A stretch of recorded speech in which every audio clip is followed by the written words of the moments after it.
Hello and welcome, I'm your host Elizibar. This is a review of Scrimshaw number 4, Tears of the Sonoran Sea. You can hardly see it though with the way the glare's coming in from the overcast day outside. Just pick that up, move it a little closer to the camera so you can that text. There you go. See, Tears of the Sonoran Sea. I guess even there it doesn't show up that well. In fact, looking at it with just my eyes, it doesn't show up that well. You should probably make it show up a little bit better. Anyway, that doesn't really matter. So, Scrimshaw is set in a post-apocalyptic world. Get the crew of the oh my gosh, I just totally blanked on the name of the ship. The something horse. Does this like just say somewhere? Am I gonna get lucky? Nope. Anyway, they're led by Hans Tanaka up here. He's got his awesome crew, and they're trying to break into Texas so they can take the Prime Minister's head. To get there, they've had to trek across the ocean, across sand, desert, the Sonoran Sea. That's in the title. They've met up with the actual family of one of the crew members, who are a crazy, violent Mexican desert bandito gang thing. Like, it's not a happy world that these people live in. It's not a happy world at all. It's a very sad world. Things you're going to notice right away as soon as you crack this book open. That crazy, crazy Dave Mims art. Just look at this madness. Look at this mess of just lines going every which way. And normally in comic art, I would be like, this is terrible. Lines shouldn't be going every which way. But there's so much energy popping out of the page when he does this stuff that I'm like, you know what? I love it. I've never seen art that looks quite like this. I probably will never see art that looks quite like this again. It's unique. It's high energy. It's chaotic. And all of that is appropriate for the setting because there's so much violence that goes on in this book. Look, I just randomly opened it up to this section and we got like a fight. So that's the sister, one of the crew members. She's causing a distraction to let them into the city. Oh, you know what? I should show you Texas. They've gone full like Mega City 1 here, man. Texas is giant yeah, just a giant city. I mean, granted this might not be all of Texas, but it's certainly the part of Texas that we're interested in, the part where they're going. They've been fighting a civil war there between the Reds and the Blues, and we saw some I think they were redcoats die in issue 2. It's been a while. And we see bluecoats in this book.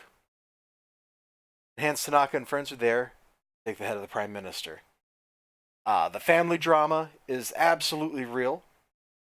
They act like the crew itself is like one family, and then the relationship between two sisters, the one that's in the crew, the one that runs the gang, it's good. They have issues with each other, but they love each other.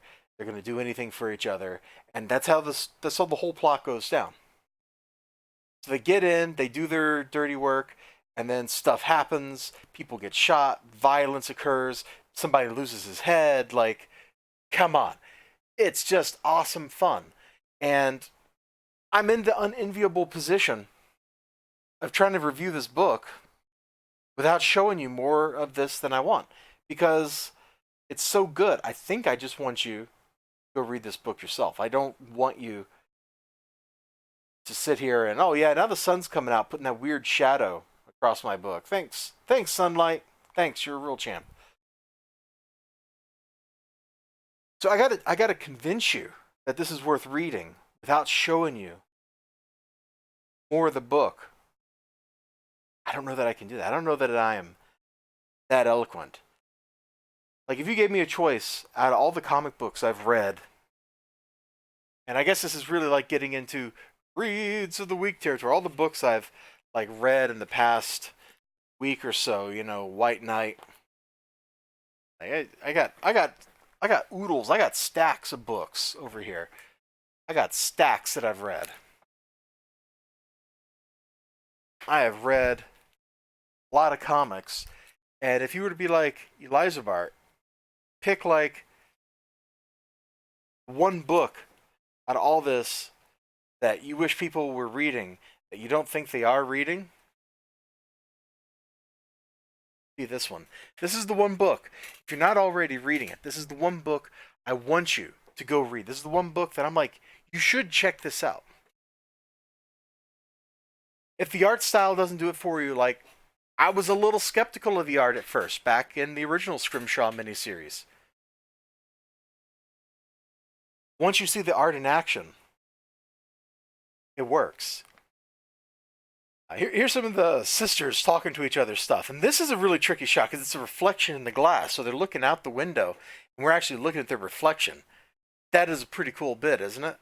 That must not have been easy to draw. I wonder if it was actually drawn in two separate layers and composited digitally together. I'm not sure. Oh, Marie, you sailed so far from home just to end up in the same place. Can you get us under knot? I can. Grab a cloak, cover your head, see you street side. And there they are, street side, breaking into the city. So the sisters, that's really what this is all about. Is your man right? Are you here to throw away your lives? Isn't it enough to knock at the devil's gate? You want his head as well? It's all about the sisters. The one sister regretting what her other sister did by leaving the group, by leaving the gang. The whole gang, the crew needing her help. Like, it's a great dynamic.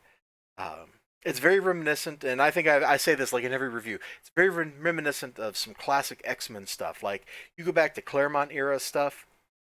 That's kind of the caliber that's going on here.